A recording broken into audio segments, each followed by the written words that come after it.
میری طرف سے تمام دیکھنے اور سننے والوں کو السلام علیکم۔ آج میں آپ لوگوں کو فلپائن کی سیر کرواؤں گا اور فلپائن سے جڑی ایسی باتیں بتاؤں گا جس سے آپ کے علم میں یقینی طور پر اضافہ اور سمجھداروں کو ایک سبق ملے گا۔ لیکن ویڈیو کا باقاعدہ آغاز کرنے سے پہلے تمام نئے آنے والے دوستوں کو جانی ٹی وی میں خوش آمدید۔ اگر آپ نے ابھی تک یوٹیوب پر موجود ہمارا چینل جانی ٹی وی سبسکرائب نہیں کیا تو جلدی سے چینل کو سبسکرائب کر لیں تاکہ آپ کو روزانہ ایک نئی ویڈیو ملتی رہے۔ 7107 جزیروں پر مشتمل یہ ملک فلپائن جزیروں کے ملاپ سے بننے والے ممالک میں دوسرا بڑا ملک ہے، جبکہ پہلے نمبر پر انڈونیشیا آتا ہے جو 17,000 سے بھی زیادہ جزیروں پر مشتمل ہے۔ اگر ہم فلپائن کے رقبے کی بات کریں تو فلپائن 3 لاکھ مربع کلومیٹر رقبے کے ساتھ دنیا بھر میں 72ویں نمبر پر شمار ہوتا ہے۔ فلپائن میں 2017 میں لگائے گئے اندازے کے مطابق 10.5 کروڑ افراد رہائش پذیر ہیں اور یہ آبادی کے لحاظ سے دنیا بھر میں 12ویں نمبر پر شمار ہوتا ہے۔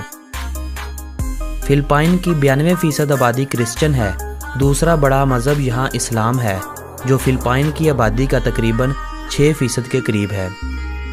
باقی 2% دیگر مذاہب کے ماننے والے ہیں۔ اس جزیرے پر 1521 میں ایک اسپینش باشندے نے پہلی بار قدم رکھا اور اس کی کھوج لگائی۔ کیونکہ اسے ایک اسپینش باشندے نے پہلی بار دیکھا تھا تو اسپین نے اس جگہ کو اپنی ملکیت قرار دیا۔ ڈی ولالابوس اسپین کا ہی ایک باشندہ تھا جس نے کنگ فلپ دوم کے نام سے اس جزیرے کا نام فلپائن رکھا تھا۔ آنے والی 3 صدیوں تک فلپائن کو اسپینش کی ایک کالونی کے طور پر اسپین کے قبضہ میں رکھا گیا۔ 1898 میں امریکہ اور اسپین کے درمیان ہونے والی جنگ کے نتیجے میں امریکہ نے فلپائن کو اپنے قبضے میں لے لیا۔ دوسری جنگ عظیم کے شروع میں جاپان نے فلپائن پر چڑھائی شروع کر دی اور بیشتر حصوں پر اپنا قبضہ جما لیا، جسے امریکن فوج نے 1944 میں دوبارہ آزاد کروا لیا۔ آزادی کی آواز تو پچھلی 2 دہائیوں سے بلند تھی، مگر جاپان سے دوبارہ امریکہ کے قبضہ کے بعد اس آواز نے زور پکڑا اور 4 جولائی 1946 کو فلپائن کے لوگوں نے اپنے آپ کو ایک آزاد ملک کا شہری ہونے کا اعزاز دلوایا۔ فلپائن جنوبی ایشیا میں موجود سب سے پہلا آزادی پانے والا ملک ہے۔ 1947 میں فلپائن نے امریکہ سے ہونے والے 99 سالہ معاہدے کے تحت امریکہ کو فلپائن میں 23 فوجی ہوائی اڈے قائم کرنے کی اجازت دی، جو امریکہ نے آنے والے وقتوں میں کسی بھی جنگ میں استعمال کی خاطر اپنے لیے محفوظ کر لیے۔ فلپائن کے بارے میں اگر دلچسپ حقائق کی بات کی جائے تو منیلا شہر فلپائن کا دارالحکومت ہے۔ 38.5 مربع کلومیٹر رقبے پر پھیلا ہوا یہ شہر اپنے اندر تقریباً 17 لاکھ افراد کو سموئے ہوئے ہے۔ یہ شہر دنیا کے گنجان آبادی والے شہروں میں شمار ہوتا ہے۔ فلپینو اور انگریزی فلپائن کی قومی زبانیں ہیں۔ فلپائن پر کئی قوموں کا رنگ چڑھا ہوا ہے جن میں اسپینش، امریکی، چینی اور ملیشین قابل ذکر ہیں۔ یہی وجہ ہے کہ فلپائن میں مختلف قوموں اور قبیلوں کی موجودگی سے بولی جانے والی زبانوں کی تعداد 184 سے بھی زیادہ ہے۔ فلپائنی پیسو فلپائن میں چلنے والی کرنسی کو کہا جاتا ہے۔ ایک فلپائنی پیسو پاکستانی 2.10 روپوں کے برابر ہے۔ فلپائن کا کالنگ کوڈ +63 ہے۔ فلپائن وقت کے لحاظ سے پاکستان سے 3 گھنٹے آگے ہے۔ فلپائن میں تعلیم کی شرح 96% کے قریب ہے، جبکہ فلپائن میں 607 سرکاری اور 1573 پرائیویٹ تعلیمی ادارے کام کر رہے ہیں۔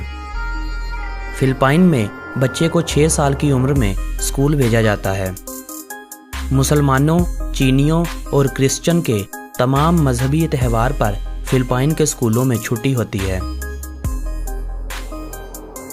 فلپائن